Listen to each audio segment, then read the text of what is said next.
교실 사회 7강입니다. 이 시간부터는 삼국시대에 대해서 공부할 거예요.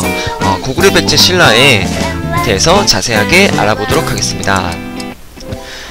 고조선이 멸망하고 나서 삼국시대가 되기까지 그 사이에는 여러가지 작은 나라들이 있었어요. 그 나라들에 대한 설명이 교과서에는 없습니다. 그래서 선생님이 준비한 자료로 자세히 공부해 보도록 하겠습니다.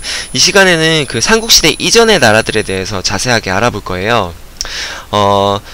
먼저 삼국시대에 고구려 백제 신라는 중앙집권 국가라고 얘기할 수 있어요. 그래서 선생님이 여기 두 가지로 분류를 했는데, 중앙집권 국가로 성공한 나라들 고구려 백제 신라가 있고, 그 다음에 중앙집권 국가 이전의 나라들, 다시 말하면 중앙집권 국가가 되지 못했던 나라들, 부여, 옥조, 동해, 마한, 진안, 변한 이런 나라들이 있죠. 그래서 그러면 중앙집권 국가가 뭐냐? 중앙집권 국가는 말 그대로 해석해보면 가운데로 모여있다, 모을 집자예요. 집중할 때 그 집자예요. 그 다음에 권력할 때 그 권자죠. 그러니까 권력이 가운데로 모여있는 나라를 얘기해요. 다시 말하면 왕이 엄청난 힘을 가지고 있는 나라를 중앙집권 국가라고 합니다. 이 중앙집권 국가가 되기까지는 네 가지 조건이 있어요. 첫 번째는 율령 관등제가 있어야 돼요. 율령이라는 것은 법을 얘기하고, 관등제라는 것은 신하들의 그런 등급이 나눠져 있어야 돼요. 예를 들면 조선시대에는 영의정부터 그 다음에 좌의정, 우의정 이렇게 나눠져 있잖아요. 그래서 신하들의 등급이 나눠져 있어야 됩니다. 두 번째는 불교를 믿어야 돼요. 불교를 믿으면 왕을 석가모니처럼 잘 따르게 돼 있어요. 그만큼 왕이 힘을 가질 수 있겠죠. 그 다음에 세 번째는 영토 확장을 해야 돼요. 큰 영토를 가지고 있어야 됩니다. 네 번째는 말했다시피 왕이 큰 힘을 가지고 있어야 됩니다.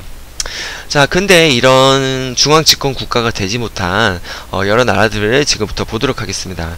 여기 지도 보면요, 부여부터 해서 옥저, 동해, 마한, 변한, 진안 여러 나라들이 있죠. 부여는 고조선이 멸망하고 나서 가장 먼저 생긴 나라예요.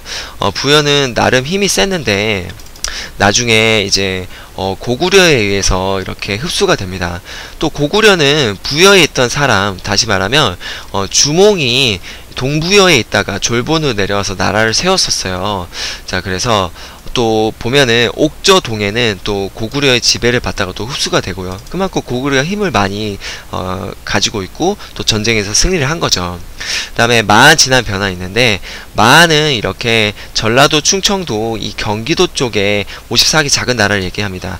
이 중에서 백제가 이제 이 나라들을 흡수하고 큰 나라가 됐고요. 그 다음에 진안은 대구하고 경주 근처에 12개 작은 나라예요. 이 12개 작은 나라 중에 사로국이란 나라가 나중에 신라가 되고 또 주위 나라들을 흡수해서 큰 나라가 됩니다. 그 다음에 여기 변화는 경상남도 김해, 마산 근처 12개 작은 나라예요. 이제 이 나라가 이 가야란 나라가 되는데, 가야는 여기 중앙집권 국가로 성공하지 않았죠. 선생님이 여기 보면 빨간색으로 이렇게 4개 나라를 이렇게 색칠을 했는데, 가야는 없어요. 가야는 왜 없냐면, 가야는 6개 나라로 또 나눠져 있어요. 그래서 왕도 6명이에요. 이 왕이 6명이다 보니까 왕권이 강화가 될 수가 없어요. 오직 한 명의 왕이 있어야 큰 힘을 가질 수 있겠죠. 왕이 여러 명이다 보니까 힘이 뿔뿔이 이렇게 나눠져서 큰 나라가 될 수 없었어요. 그래서 나중에 이 가야는 신라에 의해서 흡수가 됩니다. 자, 그러면 이 고구려 백제 신라에 대해서 조금 더 자세하게 설명해 보도록 하겠습니다. 고구려는 이 부여에 있던 주몽이 이제 졸본은 여기 여기 도시 보이죠? 이 지금으로 치면은 중국의 이 도시예요. 졸본 내려서 나라를 세웠어요. 그 다음 백제는 또 이제 고구려하고 관련이 있는데요. 주몽의 아들 온조가 남쪽 위례성으로 내려와서 백제를 세웠어요. 위례성은 현재 지금 서울에 위치를 하고 있어요. 그래서 한강에 이렇게 위치한 위례성이 좋다라고 생각을 해서 이렇게 백제를 세웠습니다. 신라는 경주 일대에 박혁거세가 나라를 세웠습니다. 이 세 나라의 신하에 대해서 지금부터 교과서를 통해서 보도록 하겠습니다. 교과서 34쪽을 보면요, 신하들에 대해서 나와 있습니다. 자, 지금부터 보도록 하겠습니다. 자, 먼저 고구려 신하예요. 주몽 이야기.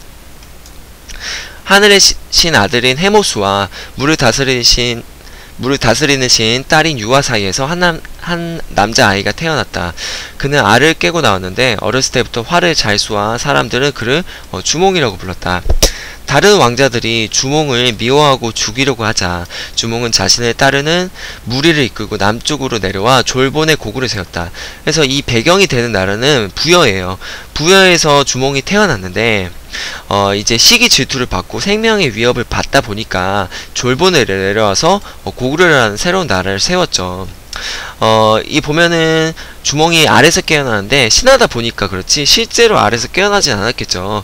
우리 인간은 포유류이기 때문에 알에서 절대 깨어날 수가 없어요. 그만큼 주몽이 특별하다는 신하입니다. 자, 그 다음에 백제 온조 이야기를 볼까요? 주몽에는 부여에서 낳은 아들 유리, 졸본에서 낳은 아들 비류와 온조가 있었다. 유리가 주몽을 찾아와 임금을 이을 자리에 오르자 비류와 온조는 고구려를 떠났다. 그러니까 사실 비류와 온조가 왕이 될 거라고 기대를 했었는데 갑자기 부여에서 낳은 아들 유리가 나타나가지고 왕이 돼버려요. 그러면 비류하고 온조는 생명의 위협을 느끼겠죠. 왜냐하면 이들을 놔두면은 유리 입장에서는 비류하고 온조가 자기를 죽일 수도 있다는 위협을 느끼니까. 그래서 또 오히려 또 비류와 온조는 유리가 자기네들을 죽일 수 있다고 생각을 해서 또 남쪽으로 내려갑니다. 형인 비류는 미추홀, 지금의 인천에 해당이 됩니다. 동생인 온조는 지금의 서울이 위례성을 도읍으로 정하였고, 비류가 자리 잡은 미추홀은 물이 짜서, 왜냐면 바닷가 근처잖아요. 인천이 농사짓기에 적합하지 않았다. 비류가 죽은 뒤에 비류를 따르던 사람들은 온조에게 왔고, 온조는 백성이 많아지고 나라 커지자 나라 이름은 십제에서 백제를 바꾸었다. 네, 이렇게 백제가 생긴 이야기가 또 나왔습니다. 자, 그 다음 세 번째로 이제 신라 이야기를 지금부터 보도록 하겠습니다. 신라 이야기를 보면요, 6마을로 이루어진 작은 나라가 있었다. 어느 날 이 나라의 한 촌장이 나정이라는 우물가에 울고 있는 흰 말과 커다란 알을 발견하였다. 이 박역거세도 지금 보면 알에서 태어나죠. 얼마 후 알에서 남자아이가 나왔다. 촌장들은 세상을 밝게 한다 뜻에서 이 아이에게 혁거세라는 이름을 지어주었다. 사람들은 그를 하늘에서 내려온 아이라고 생각하여 사로구의 첫 번째 왕으로 삼았다. 왜 박혁거세냐면 이 알이 박의 모양하고 있어서 성을 박을씨를 붙여줬대요. 그래서 박혁거세가 됩니다. 자, 그 다음에 가야 이야기 보도록 하겠습니다. 가야. 마을 사람들 하늘에서 들려오는 이상한 소리를 들었다. 거북아 머리를 내밀어라. 그렇지 않으면 구워 먹겠다. 고 노래를 부르고 춤을 춰라. 그러면 너희는 하늘에서 내려온 대왕을 맞이하여 기뻐서 뛰게 될 것이다. 이에 사람들은 나무 막대기로 땅을 두드리며 노래를 부르고 춤을 췄다. 그러자 하늘에서 붉은 보자기에 쌓인 금빛 상자가 내려왔다. 상자에는 6개의 황금색 알이 있었는데 며칠 뒤에 알에서 남자아이 6명이 나왔다. 가장 태어난 아이가 김수로였다. 아이들은 자라서 6 가야국의 왕이 되었다. 여기도 보면은 알에서 태어나고 또 왕이 6명이나 있죠. 그래서 가야는 중앙 집권 국가로 성장하지 못했어요. 왕이 6명이나 되다 보니까 힘이 약해져서 나중에 이 신라의 전쟁이 지고 그래서 흡수가 되게 됩니다. 오늘 강의는 여기까지도 하도록 하겠습니다. 강의 듣느라 고생 많았습니다.